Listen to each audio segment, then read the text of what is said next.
मैं हमेशा जब घर से निकलता हूं तो मैं अपनी फैमिली को हमेशा कहता हूं, प्लीज जब मैं मॉर्निंग में निकलूं मुझे कुछ भी डिस्टर्बेंस माइंड में मत दो। प्रॉब्लम्स हैं, मैं रात को आऊंगा, मुझे बताओ, ताकि मैं दुआ कर सकूं। लेकिन जब मैं सवेरे निकलता हूं ना, कोई जिग कोई किटकिट, और जो भी किटकिट करते हैं उनको फेविक्विक लगा दो, no jig no chip chip, ठीक है। लिसन, कई बार होता है, आपको पता है इस बात का कि कभी कभी आप जब स्ट्रेस पालकर काम करते हो, कभी आपने देखा है आपके काम करने की गति कितनी धीमी हो जाती है। आप सोचो, आप खाना खा रहे हो और आपको आपके डेस्कटॉप, आप काम कर रहे थे डेस्कटॉप पे और आपको कॉल आया, जल्दी घर पे आ, मम्मी का तबीयत ठीक है, आप खाना खा पाओगे? हाँ हाँ बिठा, मैं आ रहा हूं। ये आचार किधर है मेरा? आप खा पाओगे? आपको पता है स्ट्रेस की सबसे गंदी चीज क्या है? वो आपको नेगेटिव कर देता है पूरी तरह से। यीशु क्यों कहता है आओ मेरे पास आओ, मैं तुम्हें सॉल्यूशन नहीं दूंगा, लिखा है मैं तुम्हें विश्राम दूंगा। तो प्रभु विश्राम क्यों? कुछ और चाहिए? जब तू विश्राम में आएगा ना, तुझे सॉल्यूशन दिखाई देगा। Trust me. हाजरा डिस्टर्ब थी और पानी को ढूंढ रही थी, कुआं सामने था, दिख नहीं रहा था, एक स्वर्गदूत दिखाने के लिए आया, वो देख कुआं। आप जब डिस्टर्ब रहते हो ना, आपको रास्ते नहीं दिखाई देते। इसीलिए यीशु जानता था इंसान की पहली जरूरत खाना नहीं, परमेश्वर का वचन है। मनुष्य केवल रोटी से नहीं परंतु खुदावन के मुंह से निकले गए हर कलाम से जीवित रहेगा।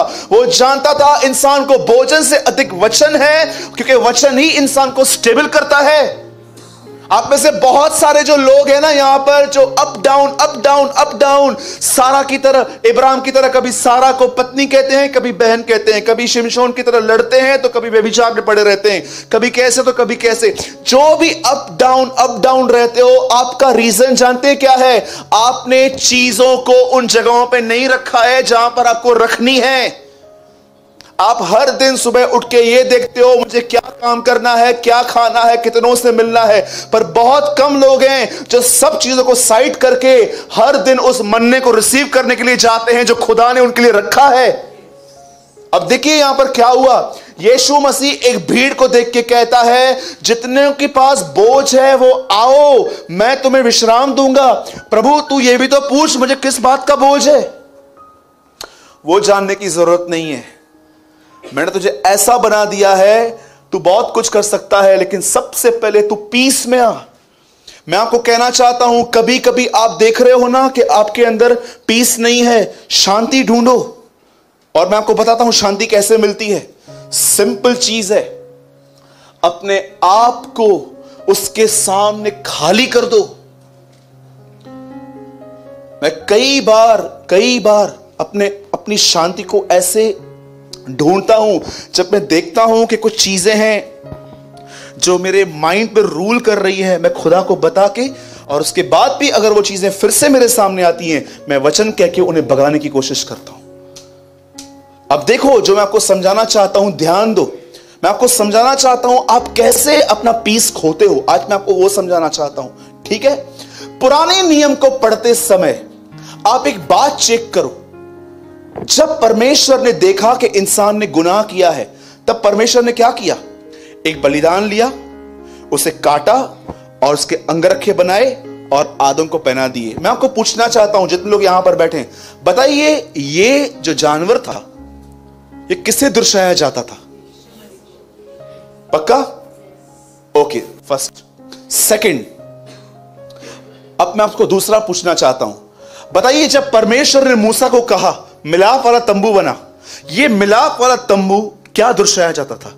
क्योंकि बाइबल के अंदर लिखा है व्यवस्था मतलब पुराना नियम आने वाली चीजों की छाया है। मतलब पुराने नियम में जो भी हो रहा था एक दिन वो प्रेजेंट था क्राइस्ट का। बताइए ये जो मिलाप वाला तंबू था ये किसको दर्शाया जाता है? सबसे पहले क्या है? हौद। उसके बाद क्या है? एक कर्टन। आप जानते हो ये तंबू पूरा लकड़ी पे खड़ा होता था। बोलो लकड़ी। जैसे आप मिलाप वाले तंबू में जाओगे ना, पहले पहले आपको लकड़ी मिलेगी, उसके बाद आपको पवित्र स्थान में एक हौद मिलेगी जहां पर चीजें धोई जाती हैं, और अंत में परम पवित्र स्थान, लकड़ी। सबसे पहले यीशु का क्रूस दिखाई देगा आपको कि वो मेरे लिए मरा। जैसे आप उसके सामने जाओगे, उसके बाद हौद है, पवित्र आत्मा का शुद्धिकरण करता है, और उसके बाद पीछे है परम पवित्र स्थान। उसके बाद इंसान खुदा के साथ चलना सीखता है। हर चीज जो पुराने नियम में है वो प्रेजेंट करती है कुछ ना कुछ।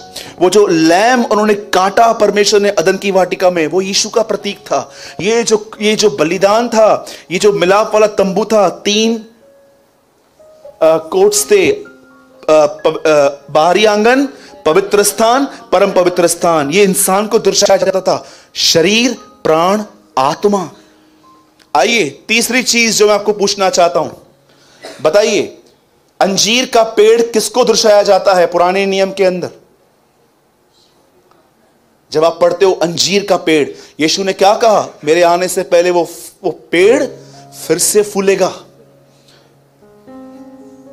वो इज़राइल को दर्शाया जाता है, इज़राइल। आइए आप पुराने नियम में जो भी आप पढ़ते हो, जब याजक वेदी पे जाते थे तो 7 बार वो लहू छिड़कते थे। यीशु मसीह को 7 मारे पड़ी थी। 1 2 3 4 5 6 7 भाल खींचे गए थे। 7 सफरिंग ऑफ क्राइस्ट। पुराने नियम में जो वो लोग करते थे उनको समझ में नहीं आता था, लेकिन हमें समझ में आता है कि हर चीज ये दिखाती थी एक दिन मसीह आएगा ऐसा करेगा, मसीह आएगा ऐसा करेगा। अब मैं आपसे एक आखिरी पूछता हूं और उसके बाद मैं एक्सप्लेन करूंगा। बताओ पुराने नियम में सबत किस चीज को दर्शाया जाता है? विश्राम को।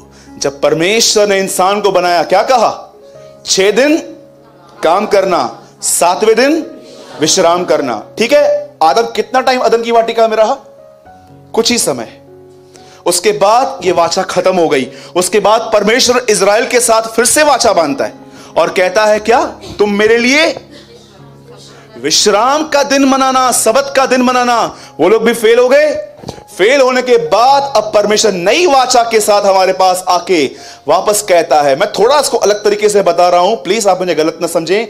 हे सब परिश्रम करने वालों, बोझ से दबे हुए लोगों, मेरे पास आओ, मैं तुम्हें उस सबत में ले चलूंगा। मैं लेके जाऊंगा उस सबत में जहां पर ना इज़राइल गई ना आदम गया, पर तुम्हें उसमें चलने के लिए मुझसे थोड़ा कोऑपरेट करना पड़ेगा। आप जानते हो पुराने नियम में जब इज़राइल के लोग वहां से निकले तो मुझे बताइए कितने लोग कनान पहुंचे? 2। बाकी निकले क्यों थे? मिस्र से निकले क्यों थे? उस देश में जाने के लिए। लेकिन कोई पहुंचा? आज हम संसार से निकल कर आए हैं, पर क्या सबत में पहुंचे हैं? कलीसिया के अंदर भी परेशान, चिंताओं में घिरे हुए, टेंशन्स, ये वो। जैसे पुराने नियम में वो लोग वहां से निकले, वहां नहीं पहुंच पाए, वैसे आज भी कलीसिया से, दुनिया से यहां पर रूम में आई है, पर वो उसके सबत में नहीं आ पाई है। जानते हो सबत क्या बोलता है? सबत का मतलब होता है विश्राम। आप डे नाइट काम करते हो, लेकिन आपके अंदर पीस है, शांति है। और वो शांति आपके अंदर क्यों नहीं आई है, आज मैं उसका रीजन आपको बताना चाहता हूं एक बहुत ब्यूटीफुल स्टोरी से। ध्यान दीजिए। अब बाइबल मुकद्दस बताती है यीशु मसीह 3 लोगों से प्रेम करते थे, सबसे करते थे, लेकिन इन 3 लोगों के नाम लिखे हैं, मार्था, मरियम, लाजर। ठीक है, जब यीशु को पता चला कि वो बीमार है, और जब उसे पता चला, उसने क्या किया? वो रुक गया। रुकने के बाद जब उसको पता चला कि अब वो मर चुका है, तब वो वहां पर गया। आइए मैं आपसे एक सवाल पूछता हूं, जैसे यीशु वहां पर गया, सबसे पहले उससे कौन मिलने के लिए आई?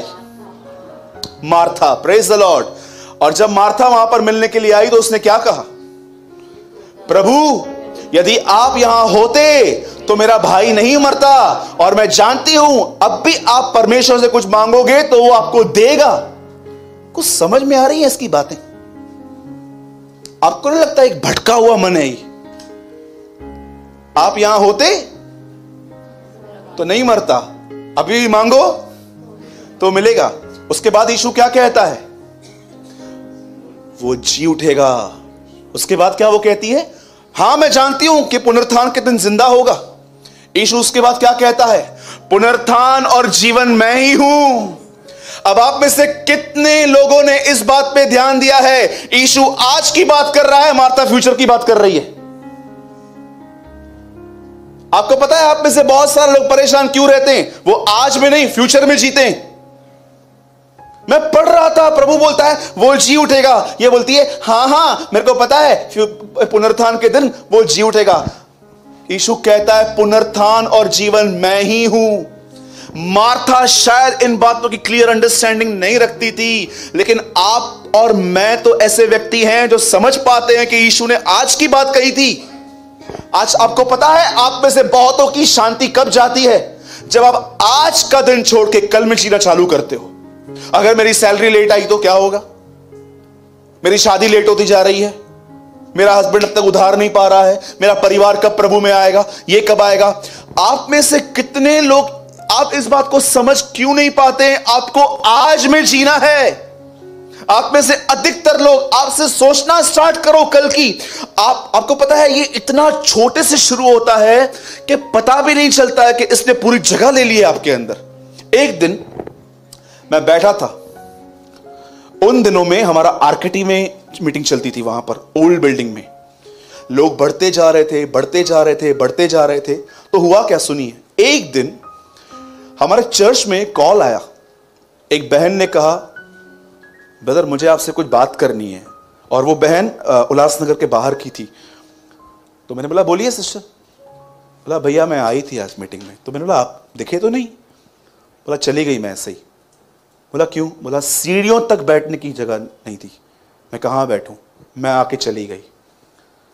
अब जानते हुआ क्या, मैं सोच रहा था इतने सारे लोग आने वाले हैं, हमारे पास जगह नहीं है बैठने की। और आपको पता है मैंने वो स्ट्रेस लेना चालू कर दिया, जगह नहीं है, जगह नहीं है, जगह नहीं है, जगह नहीं है, जगह नहीं है। और जानते हो एक दिन हुआ क्या, मैं ये देख रहा था ये स्ट्रेस मेरी प्रीचिंग पे इफेक्ट कर रहा था।